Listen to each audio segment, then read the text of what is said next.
आज ही Doubtnut app download करें। Doubtnut पर होगा अब आपके सभी मैथ्स, केमिस्ट्री, फिजिक्स और बायोलॉजी डाउट्स का सफाया।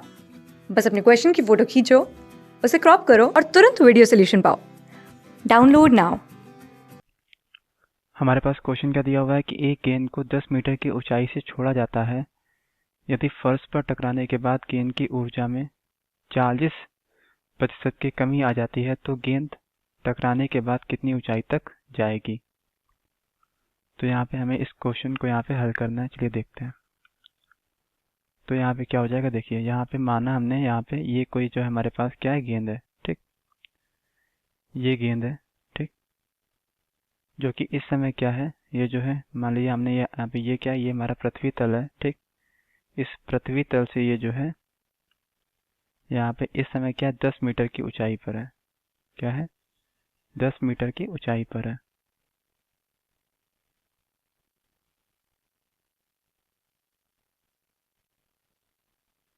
ठीक है, ये जो है 10 मीटर की ऊंचाई पर है। ठीक, तो यहाँ पे देखिए, यहाँ पे जो है इस समय इसमें जो है जो ऊर्जा होगी वो यहाँ पे किस रूप में होगी वो हम आपको बता दें कि इसे यहाँ पे जो है इस 10 मीटर की ऊंचाई से छोड़ा जा रहा है। ठीक है, यानी इस समय इसका जो वेग है वो 0 है। ठीक, तो इस समय जो इसका वेग है वो 0, इसको हमने यहाँ पे जो है u से दिखा दिया, जो कितना है 0 मीटर पर सेकेंड। ठीक, तो यहाँ पे हम बता दें आपको, जो गतिज ऊर्जा होती है उसका जो सूत्र होता है वो होता है 1/2 mv²। जहाँ पे यहाँ पे क्या होता है, गति करते हुए पिंड की गतिज ऊर्जा होती है पहली बात तो। ठीक है, यहाँ पे m क्या होता है, द्रव्यमान होता है, v होता है उसका वेग, कि किस वेग से वो गति कर रही है। तो यहाँ पे ये पिंड रुका हुआ है, मतलब यहाँ पे जो उसका वेग है वो 0 मीटर पर सेकेंड है। ठीक है, तो यहाँ पे क्या हो जाएगा, हम यहाँ पे अगर इसकी गतिज ऊर्जा निकाले तो k कितना आ जाएगा, 1/2 गुणे यहाँ पे m यानी द्रव्यमान इसका जो भी हो, लेकिन यहाँ पे वेग क्या हो जाएगा, 0, 0 का स्क्वायर, ये 0 हो जाएगा, 0 गुणे यहाँ पे ये सब कुछ 0 हो जाएगा। यानी यहाँ पे क्या है, इस बिंदु पे जो इसकी गतिज ऊर्जा है वो यहाँ पे 0 है या 0 जूल है। ठीक, अब बात करें यहाँ पे जो इसकी स्थितिज ऊर्जा है वो कितनी होगी।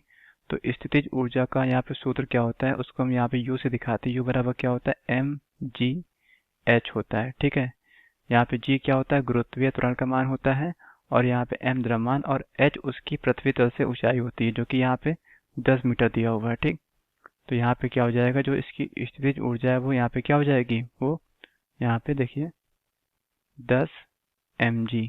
ठीक है, mg गुणे यहाँ पे जो है h कितना है, 10, यानी यहाँ पे क्या हो गया, जो इसकी स्थितिज ऊर्जा है वो 10 mg आ गई। ठीक, और यहाँ पे क्या होता है कि किसी भी ऊंचाई पे स्थित वस्तु में जो कुल ऊर्जा होती है वो क्या होती है, उसकी गतिज ऊर्जा और स्थितिज ऊर्जा के योगफल के बराबर होती है। इसे यांत्रिक ऊर्जा के नाम से भी जानते हैं। ठीक, यानी यहाँ पे 10 मीटर की ऊंचाई पे जो इसकी कुल ऊर्जा है वो कितनी हो जाएगी, वो देखिए यहाँ पे E बराबर क्या हो जाएगा, k प्लस u, यानी E कितना हो जाएगा, E हमारा हो जाएगा, k हमारा 0 है और u है 10 mg। ठीक, यानी जो कुल ऊर्जा है 10 मीटर की ऊंचाई पे वो कितनी है, 10 mg। ठीक है, यहाँ पे ये चीज़ जो है महत्वपूर्ण है, इसको यहाँ पे थोड़ा सा ध्यान रखिएगा। ठीक, अब देखिए यहाँ पे हम आपको एक और यहाँ पे जो है निष्कर्ष बताएं।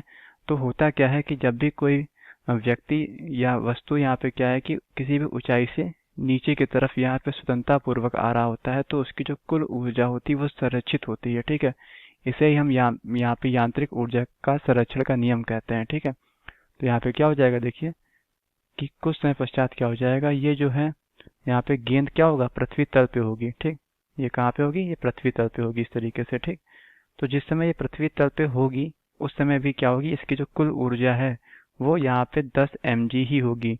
जबकि यहाँ पे क्या हो चुका होगा कि यहाँ पे ऊंचाई 0 होने के कारण इसकी जो स्थितिज ऊर्जा है वो 0 हो चुकी होगी, और यहाँ पे जितनी स्थितिज ऊर्जा थी वो सारी की सारी यहाँ पे क्या होगा, आके गतिज ऊर्जा में परिवर्तित हो चुकी होगी। लेकिन यहाँ पे क्या है, जो कुल ऊर्जा है उसको हम यहाँ पे अगर ई डैश से दिखाएं तो जो ई डैश है, जो ई डैश है वो ई के बराबर होगा, क्योंकि यहाँ पे कोई बाह्य बल लगा नहीं है। यानी यहाँ पे क्या होगा, कुल ऊर्जा यहाँ पे नियत रहेगी। ठीक, यानी यहाँ पे क्या है कि यहाँ पे जब ये गेंद यहाँ पे टकरा रही है उस समय जो इसकी ऊर्जा है वो ई डैश से दिखाया हमने, और वो हमारी क्या है, ई, यानी 10 mg के बराबर है। ठीक, अब टकराने में क्या हो रहा है कि यहाँ पे ऊर्जा का क्षय हो रहा है। ठीक है, क्षय मतलब कमी हो रही है, कितनी हो रही है, 40% की। ठीक, तो टकराने के बाद जब ये जो बॉल है वो पुनः ऊपर जाने के लिए तैयार है, उस समय जो है इसकी नई ऊर्जा क्या होगी उसको हम यहाँ पे देखते हैं। ठीक, तो यहाँ पे क्या होगी, जो नई ऊर्जा को हम यहाँ पे ई डबल डैश मान ले रहे हैं, ठीक है।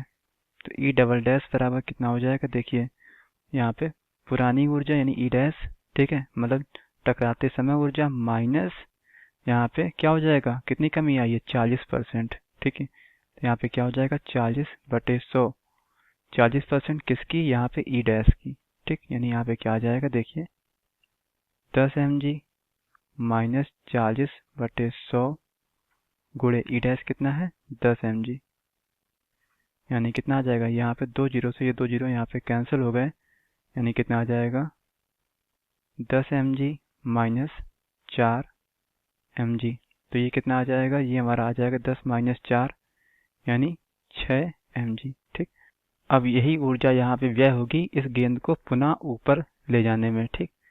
तो हमने दोबारा माना यहाँ पे क्या है कि दोबारा मान लीजिए यहाँ पे क्या है, बॉल जो है कुछ कम ऊंचाई तक, मान लीजिए यहाँ पे जो है कुछ इस ऊंचाई तक वहाँ पे ऊपर तक गई है, ठीक है। यानी यहाँ पे क्या, इस बार जो है जिस ऊंचाई तक गई है उसको हमने यहाँ पे क्या मान लिया, एच डैश मान लिया, ठीक। तो यहाँ पे क्या होगा, ये यहाँ पे जो नई ऊर्जा थी, ठीक है, यही ऊर्जा क्या हुआ होगा, ऊपर जाके यहाँ पे क्या है कि इस बॉल में स्थितिज ऊर्जा के रूप में संचित हो गई होगी, ठीक है। क्योंकि यहाँ पे जो है इस उच्चतम बिंदु पे जो है क्या होगा कि जो गतिज ऊर्जा वो 0 होगी, यानी जो कुल ऊर्जा होगी वो स्थितिज ऊर्जा के रूप में ही होगी। तो और यहाँ पे जो स्थितिज ऊर्जा वो कितनी हो जाएगी, देखिए द्रव्यमान तो वही है, यानी mgh डैश हो जाएगा, ठीक है। यानी यहाँ पे क्या आ जाएगा, यहाँ पे जो ई डैश है, जो ई डबल डैश है, सॉरी, ठीक है, वो क्या हो जाएगा, mgh डैश के बराबर हो जाएगा, ठीक है। यहाँ पे h डैश वो ऊंचाई है जो हमें यहाँ पे बतानी है, ठीक है, कि बॉल पुनः किस ऊंचाई तक ऊपर गई है, ठीक। तो यहाँ पे h डैश बराबर क्या आ जाएगा, E double dash upon mg। तो ई डबल डैश कितना है, 6 mg है, और यहाँ पे बटे में क्या है, mg। तो mg से mg ये हमारा कैंसिल हो गया, यानी यहाँ पे क्या हो जाएगा, यहाँ पे जो नई ऊंचाई है यानी जो h डैश ऊंचाई है वो कितनी आ गई, 6 मीटर, ठीक। यानी बॉल जो है 40% की ऊर्जा ह्रास के बाद, यानी ऊर्जा में कमी होने के बाद क्या होगा, पुनः 6 मीटर की ऊंचाई तक जाएगी। तो यही क्या हो गया, हमारी इस क्वेश्चन का आंसर हो गया। तो हमारे इस क्वेश्चन में हमसे यही पूछा गया था। Thank you. क्लास 6 से 12 से लेके नीट, IIT, जेईई मेंस और एडवांस के लेवल तक 10 मिलियन से ज्यादा स्टूडेंट्स का भरोसा। आज ही डाउनलोड करें डाउटनेट ऐप या व्हाट्सएप कीजिए अपने डाउट्स 8400 400 400 पर।